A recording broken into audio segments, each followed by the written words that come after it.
सत्यानन्दचिदात्मने सर्वान्तरात्मने श्रीमद् वेङ्कटेशाय मङ्गलम्। स्वतः सर्वविदे सर्वशक्तये सर्वशेषिने सुलभाय सुशीलाय वेङ्कटेशाय मङ्गलम्।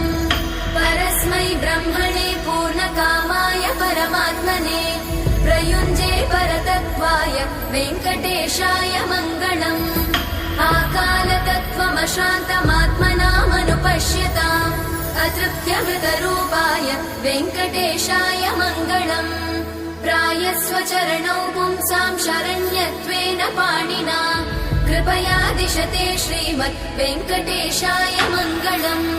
दयामृततरङ्गिण्यास्तरङ्गैरिव शीतलै अपाङ्गैः सिञ्चते विश्वम् वेङ्कटेशाय मङ्गलम्। स्रग्भूषाम्बर